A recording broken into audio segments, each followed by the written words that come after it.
This is the Nomad Futurist podcast, a podcast about the evolution of technology, society, and transformation. Connect with us, share your thoughts with us at nomadfuturist.com.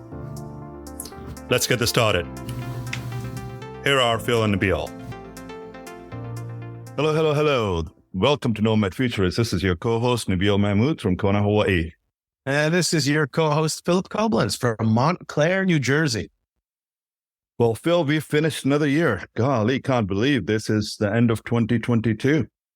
I used to think my grandparents were lying to me where they said, as you get older, time begins to fly. But no doubt, man, it's this one went by quicker than the last one, and that one went by quicker than the one before that.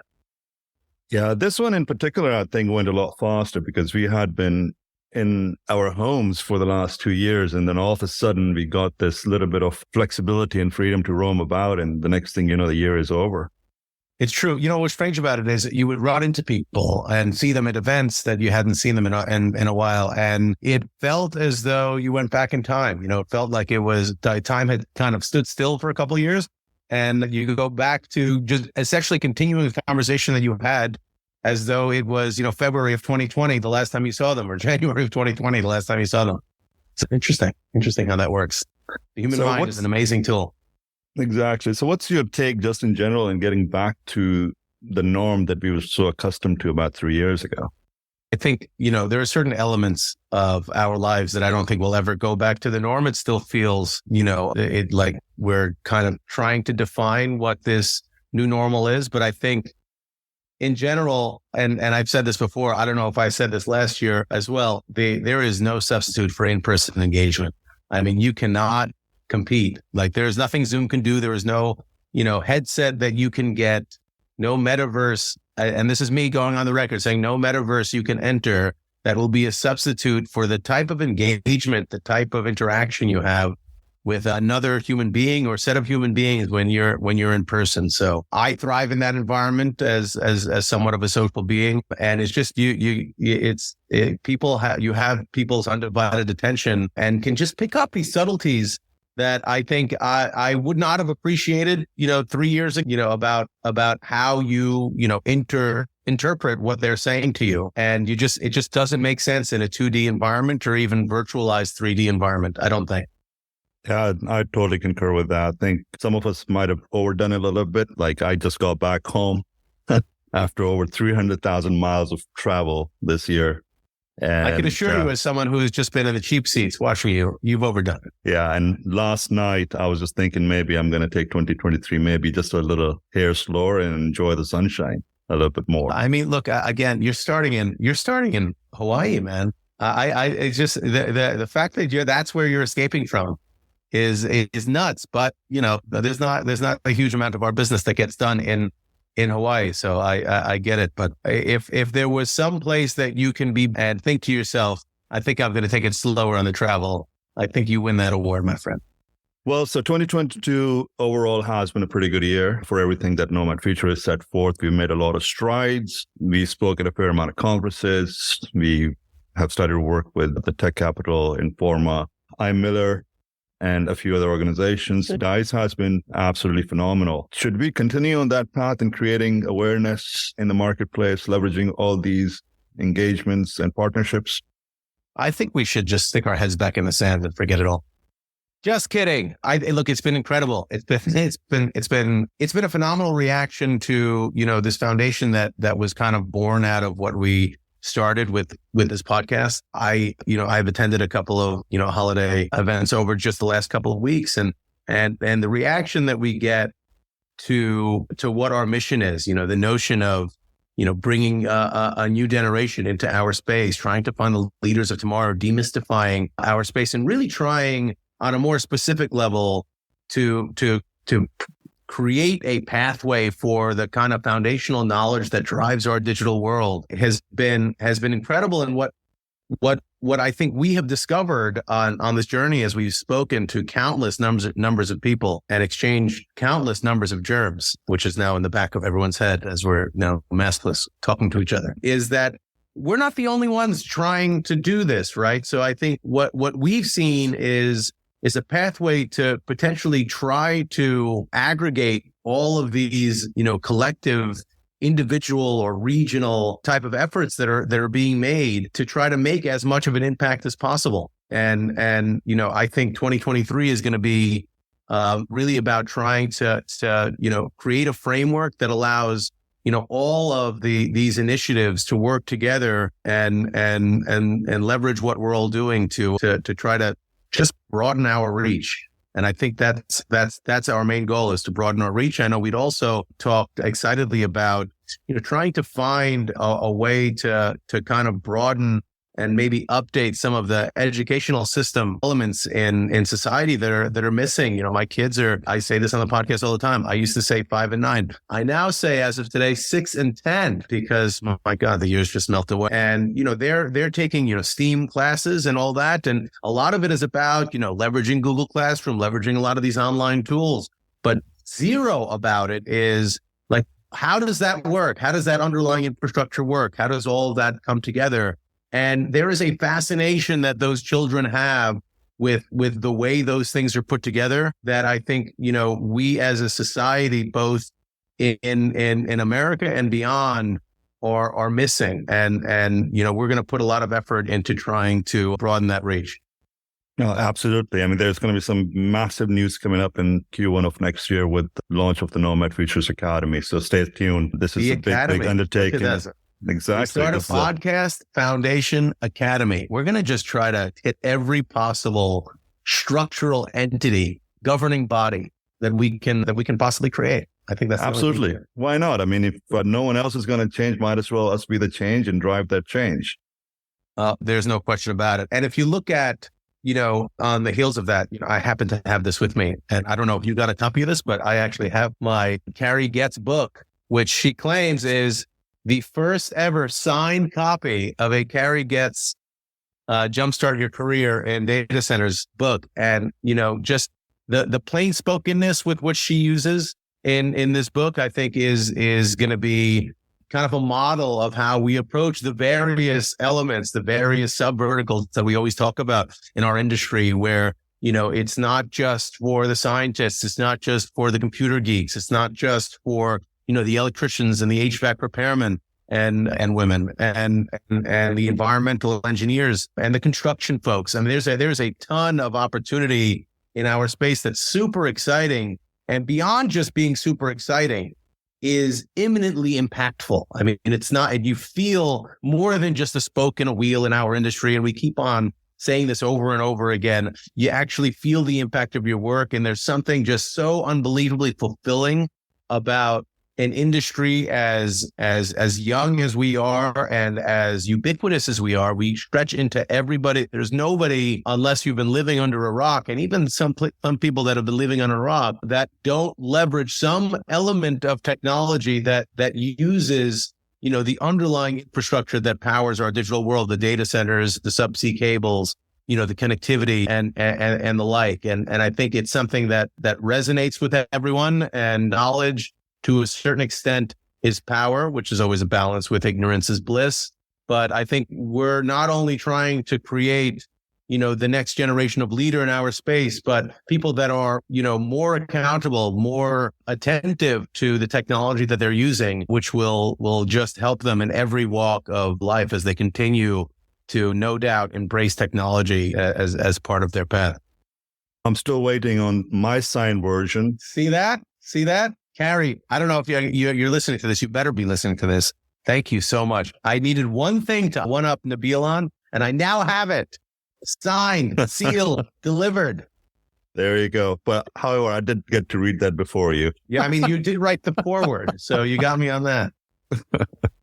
Well, good. Let's go through how the year went by for us, some of our major accomplishments, what we've been able to do, and our plans for 2023. Well, how did it start? I think the year started with us really. There was no heart attack this year. There was no heart attack this year. That's a plus. That's a plus in the pro column for sure. So I guess we're doing something right. Or the doctors in Jersey have finally fixed whatever the problem was. So congratulations to heart surgeons in Jersey, particularly those at St. Barnabas. So we started the year by by really focusing on developing the foundation, the 501c3, and trying to get as many, kind of corporate folks in the loop. We got a few really nice sponsorships, in particular, Aligned that came on board to help to help drive our message forward. And I think that has really crystallized what our mission is. But this was very much a year of kind of, building the underlying principles that we stand for as a foundation, like what we're trying to accomplish and trying to get the message out there. Yeah. I mean, I think it's been an impressive one. And I think the podcast guests that we've had over the course of the year, have also kind of reinforced and I think to a fault, all of them to a person have really reinforced the fact that this is what we need to be doing. And then I think that culminated early on in the year with AFCOM, the event that we did. When was that? I mean, I feel like it was 150. May. I think it was May? April, maybe. April. May. Yeah. So, and then, we had an incredible week at AFCOM. We got to actually meet with, children in partnership with the initiatives that they had in the local market there in Austin. And it's just, you saw this one, there were older children in this case, there were high school kids that came in. And just the look on their face as we just gave them examples of what our industry is, which they really hadn't had any exposure to. I think they were interested in, engineering to a certain extent, some of them in electrical engineering trades, that sort of thing. And just the recognition of, what kind of career you can get from a very, entry level place, what type of collaborative environment you're coming into with a lot of these companies that, are just starving for talent. Was eye-opening, and the whole process was eye-opening. I mean, it's just, if you look at the smiles on our faces in those pictures that AFCOM posted, I mean, those were as earnest as they get, because, we've been kind of living in our bubble for 2 years and trying to, obviously agreeing with each other on this idea, and to see that in life, in the expressions of these kids, and just the sponge-like way they were taking in knowledge and talking to, industry experts, which AFCOM was able to assemble in various walks of our industry, from sales to business development to construction, to infrastructure, was really valuable and meaningful to me. Absolutely. And I'll just echo on that. I think in the last couple of years, we've been able to carry on that message. 2022 has been absolutely phenomenal, whereby the underlying technologies that we've talked about that all the nerds and the geeks have used in the past are coming forth and to fruition. And what we have been able to accomplish, and the biggest achievement thus far that I feel for 2022, was that we have been able to bring forth the challenges that we've got in the industry, with the human capital deficit that we keep talking about, with diversity and inclusion that we talk about. And it's basically become a checkbox for a lot of companies, and hold these conversations that are serious and resulting into corrective actions in some way, form, or shape. So I think to be a contributor, to be able to do so is a massive achievement. And of course, getting through the bureaucracy and politics and the complexity of setting up a 501c3 was a major achievement as well for us. And partnerships with Aligned, Evocative, SCB, iMiller, pretty good wins, so we can get this word out. And now going into 23, take corrective actions and bring more partnerships on board. Again, we're going to carry on with our journey of it being a non-commercial platform, and ensuring that we are delivering our message and taking corrective actions and bringing forth experience and partnerships, whereby we are doing the right thing first. So if you are a company who is inherently focused on, quarter over quarter gains and short-term performance metrics, to be able to keep your board happy, keep your shareholders happy, that's one thing. But if you can couple that with understanding the long game, and understanding that supporting the future of our industry by making sure that, the elder generation that is currently running it, that there's no sign of us slowing down, that is a risk factor for the health of the organization long term. And I think shining a light on that, you have two elements. We talked about this when we did the D&I, the diversity and inclusion panel at Structure Research in Toronto. Another event we went to, we were international this year, Nabeel.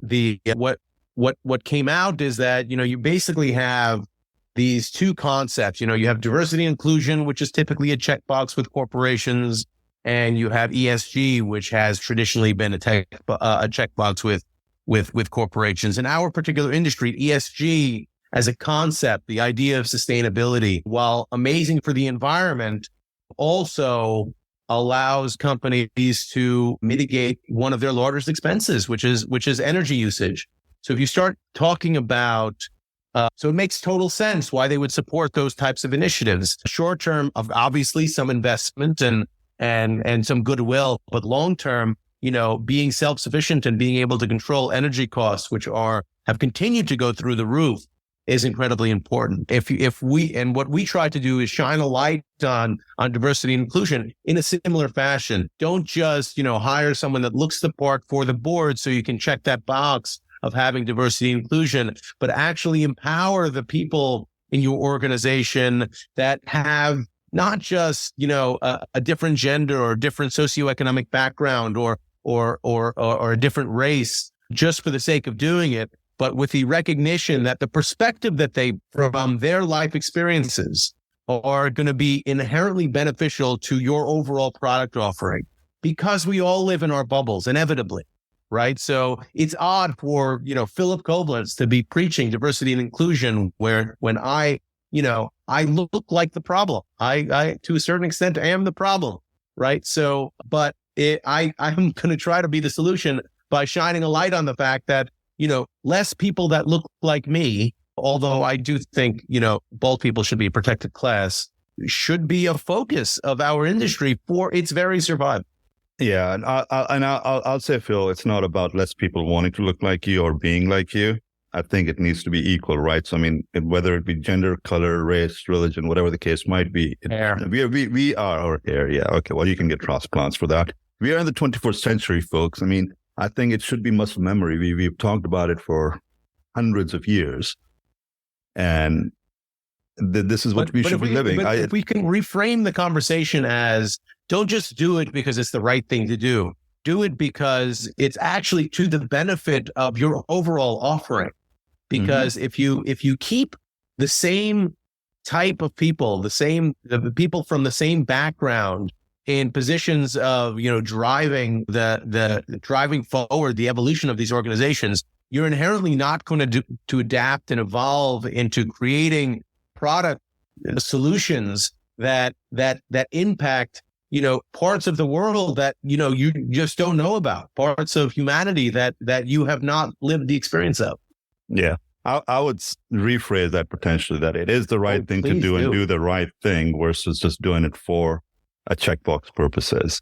Well, Phil, this has been a phenomenal year for all of us. And I would say we are very thankful for all of our podcast guests, all the people, vendors, and participants, and even the new Nomad Futurist ambassadors in participating and supporting our mission, and to all the subscribers to listening and spreading the word. As we enter into 23, both Phil and I are very excited about the new initiatives that we're undertaking and the impact that we're hoping for the education and the human capital deficit that we've got in the data center industries and the communities on a global basis. We've got a lot of great plans in 23, and your contribution is very helpful as we progress towards solving some of those significant problems. So help us, help you. Yeah, help us. There, the Jerry Maguire pitch.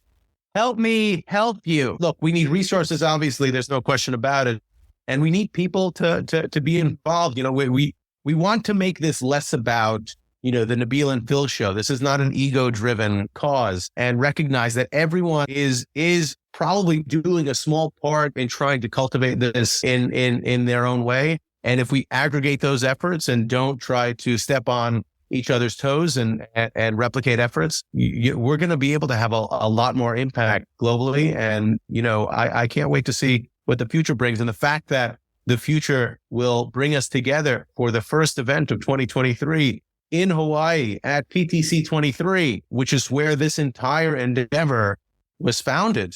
Ironically, by accident, by happenstance, like everything else in our industries, like all kind of, leadership in our industry, which just happened to happen. I think it's foretelling, it portends for a phenomenal year ahead, and the hope that we continue to cultivate partnerships and work with our audience, our listeners, our partners to try to make really meaningful change. Like, let's get Let's get our kids to understand not just how technology works really, but why it works. It'll make them better consumers. It'll make them better users. It'll make them, better critical thinkers, and it will create the leadership that our industry desperately needs for tomorrow.